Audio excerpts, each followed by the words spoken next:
अल्लाहु अकबर ला इलाहा इल्लल्लाह अल्लाहु अकबर वलिल्लाहिल हम्द। अल्हम्दुलिल्लाह नहमदुहु व नस्तईनुहु व नस्तगफिरुहु व नु'मिनु बिही व नतवक्कलु अलैहि व नऊज़ु बिल्लाहि मिन शुरूरि अनफुसिना व मिन सय्यिआति अमालिना। मन यहदिहिल्लाहु फला मुदिल्ल लहु व मन युद्लिल्हु फला हादिय लहु। व नशहदु अन ला इलाहा इल्लल्लाह वहदहु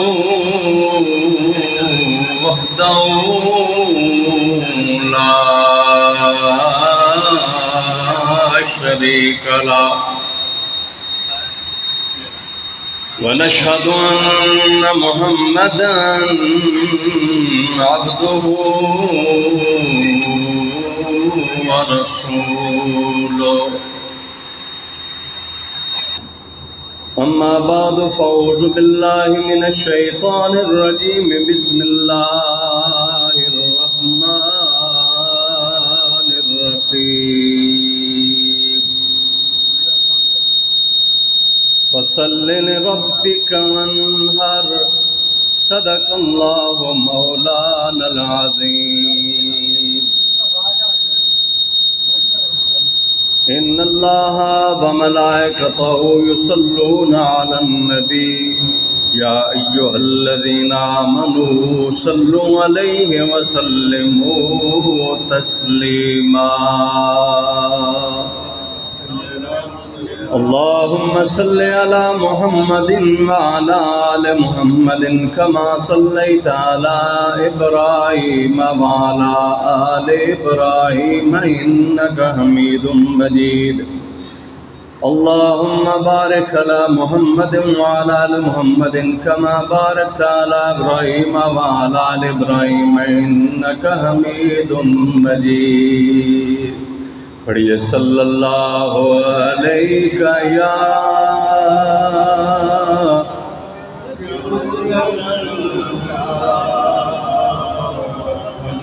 वसल्लम अलैका या हबीबल्लाह। सल्लल्लाहु अलैका या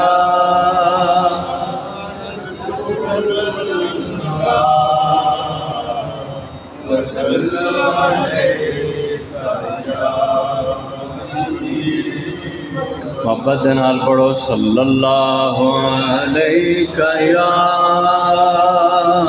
रसूलल्लाह।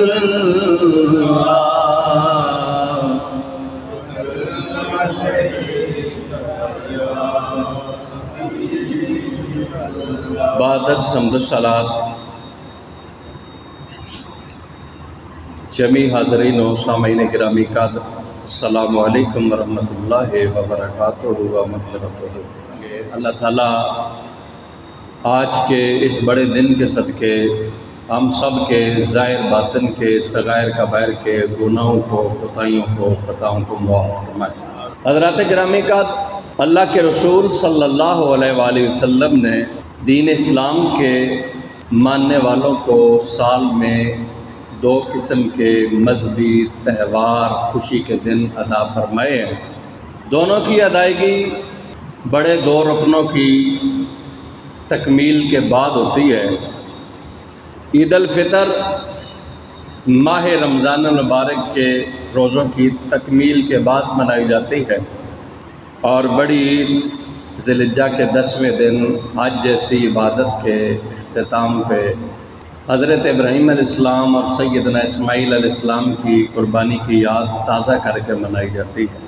मैंने सूरह कौसर की छोटी सी आयत करीमा, तीसरी और आखिरी आयत करीमा तिलावत करने की सआदत हासिल की है, जो आज के दिन की मुनासबत से अल्लाह रब्बुल आलमीन इरशाद फरमाता है, फसल्लि लिरब्बिका वन्हर। बस अपने रब के लिए नमाज पढ़िए और कुर्बानी कीजिए। आप देखें, इस्लाम से पहले लोग बुतों के नाम पे चढ़ावे चढ़ाते, जानवर ज़बह करते, मन्नतें मानते, लेकिन वो गैर अल्लाह के लिए थी और ये इबादत अल्लाह के लिए है। तो इसमें उसका आगाज़ ही उसकी ज़ात से है। पहला हुक्म नमाज का है तो दूसरा हुक्म कुर्बानी करना है, नार करना है। और नबी पाक सल्लल्लाहु अलैहि वसल्लम के फरमान के मुताबिक इस दिन बनी आदम के आमाल में से जो सबसे ज़्यादा फजीलत वाला अमल है वो कुर्बानी करना है। नमाज के बाद कुर्बानी करना है। हुज़ूर नबी पाक सल्लल्लाहु अलैहि वसल्लम ने इस्तिताअत रखने के बावजूद कुर्बानी न करने वाले के लिए इस नाराज़गी का इज़हार फरमाया कि सरकार फरमाया वो मेरी ईदगाह के करीब ना आए, जो इस्तिताअत के बावजूद इस दिन में कुर्बानी न करे।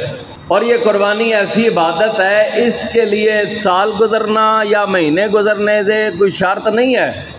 इन मखसूस दिनों में, कुर्बानी के दिनों में, जो बंदा 52.5 तोले चांदी या इतनी नकदी या सामान तिजारत इसकी मिकदार को उसका माल पहुंच जाए तो हर साल साहिब निसाब होने की सूरत में उस पर कुर्बानी वाजिब है। यह भी नहीं कि बाद हजरात कहते हैं जी बस 7 कुर्बानियाँ करनी थी तो हमारी तो मुकम्मल हो चुकी हैं। खामन साहब साहिब निसाब होके कहे जनाब नहीं मेरी मुकम्मल हो चुकी हैं, आप बीवी की तरफ से करूँगा। घर के जितने अफराद साहिब निसाब हैं उन सब ही पे ये वाजिब होगी। लिहाजा अगर कोई बंदा अपना वाजिब छोड़ के किसी दूसरे की जानिब से नफली करे तो वाजिब तो अदा नहीं होगा। आप देखो, अल्लाह रब्बुल इज़्ज़त की रज़ा के लिए जो सबसे फजीलत वाली इबादत है वो है नमाज। और इस दिन नमाज के बाद जो सबसे ज़्यादा फजीलत वाला अमल है वो है जानवर की कुर्बानी करना। ये हज़रत इब्राहीम अलैहिस्सलाम की और हज़रत इस्माईल अलैहिस्सलाम की याद ताज़ा की जाती है। आप देखो, हज़रत इब्राहीम अलैहिस्सलाम ने अपने रब के हुजूर बेटे की दुआ मांगी, रब हबली मिनस सालिहीन, ए मेरे रब एक नेक और सालेह बेटा अता कर। फबश्शरनाहु बिग़ुलामिन हलीम, तो अल्लाह ताला ने खुशखबरी सुनाई एक हलीम और बुरदबार बेटे की। 88 साल तकरीबन उम्र हो चुकी थी। हज़रत सहरा और हज़रत हाजरा आपके हरम में है कि ये उम्र की अजीब लिमिट है कि शौहर के साथ बीवी भी बूढ़ी हो चुकी है और उसकी जो बुनियादी ज़रूरियात हैं औलाद की पैदाइश के लिए वो भी तकरीबन ख़त्म हो चुकी हैं। तो वो पसे पर्दा मुस्कुराने लगी कि इब्राहीम अलैहिस्सलाम आप कैसा सवाल कर रहे हैं। तो पाक इब्राहीम अलैहिस्सलाम बताना चाहते हैं मेरा रब तो हर चीज़ पे कादर है, जब चाहे जैसे चाहे वो अता कर देता है ना। वो देने पे आए तो बगैर बाप के भी अता कर देता है ना। तो आपने जब बेटे की दुआ मांगी, अल्लाह ने हलीम और बुरदबार बेटे की बशारत दी, खुशखबरी दी। फिर अल्लाह की रजा के लिए हालात कैसे हुए, बचपन से लेके उम्र के आखिरी हिस्से तक देखो, कभी उस मालिक की रजा के लिए आपके जो चचा हैं आज़र, वो बुत फरोश भी है, बुत बनाने वाला भी है, आपको घर से निकाल दिया जाता है। फिर जब अल्लाह के हुजूर दुआ कबूल होती है, बेटा मिलता है तो हुक्म होता है इस इलाके से हिजरत कर जाओ, हिजाज मुकद्दस की धरती पे जाके सैयदा हाजरा और हजरत इस्माईल अलैहिस्सलाम को छोड़ आओ। तो फिर उस बीवी से कि जहाँ से अल्लाह ने बेटा अता किया वो बेटा आप छोड़ के आ गए हिजाज मुकद्दस की धरती पे, जहाँ इस वक्त काबातुल्लाह है, शहर मक्का है। जिस शहर के अल्लाह कसमें उठाता है वहाँ सैयदा हाजर और हजरत इस्माइल अलैहिस्सलाम को छोड़ दिया।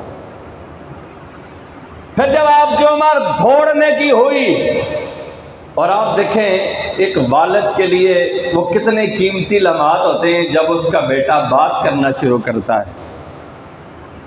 वो कितने कीमती लम्हात होते हैं कि जब बेटा चलना शुरू करता है।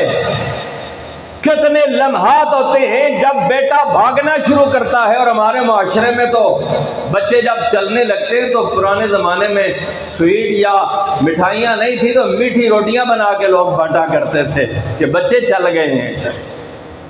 तो कितनी खुशी के लम्हात होते हैं जब बेटे की दौड़ने और भागने की उम्र आती है तो पाक परवरदिगार ख्वाब के जरिए अपने खलील को हुक्म देता है, ऐ मेरे खलील मैं तेरे इस बेटे की कुर्बानी चाहता हूँ। जरा मोहब्बत से सुभान अल्लाह कहें ना। हजरत इब्राहीम अलैहिस्सलाम को ख्वाब की हालत में जब हुक्म दिया गया, हालांकि करीब था कि आप अपने रब से कह देते मालिक ये कोई हकीकत तो नहीं, ख्वाब की बात है, लेकिन इब्राहीम अलैहिस्सलाम ने उस ख्वाब को भी, क्योंकि नबी को जो ख्वाब आता है ना वो भी अल्लाह ही की तरफ से हकीकत पे मबनी होता है।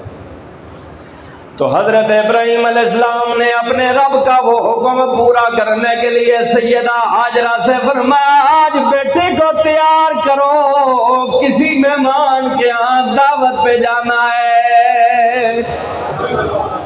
उधर बीवी से भी कहा, इधर तैयार करके, तो हाथ में छुरी भी ले रहे हैं, रस्सी भी ले रहे हैं। इससे पहले तो जंगल से कभी लकड़ियां काट के आप लाए नहीं हैं और छुरी से तो लकड़ियां काटी नहीं जाती। तो बात बड़ी अजीब है। शैतान जाके ना उधर वसवसे पैदा करता है इस्माइल अलैहिस्सलाम की माँ के सामने कि सैयदा हाजरा से ना भेज, ये तेरा शौहर इसको ज़बह कर देगा। तो सैयदा हाजरा कहती हैं क्यों ज़बह करेगा? कहा रब का हुक्म है। फिर कहा चल दफ़ा हो जा तू, जिधर रब का हुक्म है वहाँ हमारा सरे न्याज तस्लीम थम है। लिहाजा फरमाया चला जा, जिधर रब का हुक्म आ जाए फिर हमारा हाल क्या है, कैफियत क्या है, जान मंगे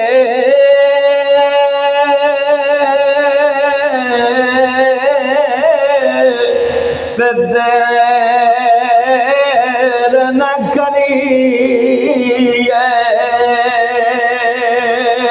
और अगे यार सजन दे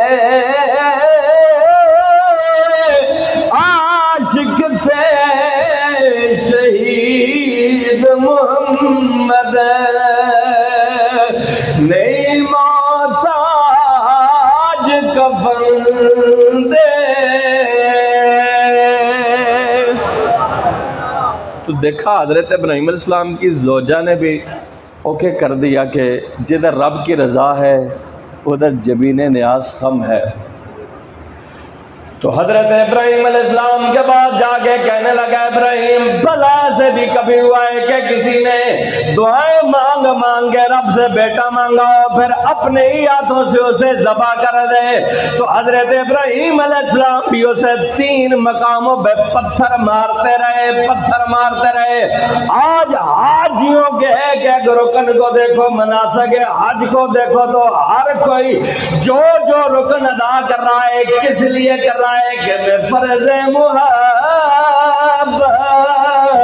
अदा कर रहा हूँ, किसी की अदा को अदा कर रहा हूँ। तो बाप बेटे से पूछता है ए बेटा या बुनैया इन्नी अरा फिल मनाम, मैंने ख्वाब देखा है कि मैं अल्लाह के नाम पे तुझे ज़बह कर रहा हूँ, बोल तेरी मर्जी क्या है। तो हज़रत इस्माइल अलैहिस्सलाम बचपन की उम्र है, दौड़ने की उम्र है, छोटी उम्र है, जिसके लिए अरबी में गुलाम के लफ्ज बोले जाते हैं। आपने फरमाया या बतिफ अलमा तो उमर सतजदुनी इंशाअल्लाह मिन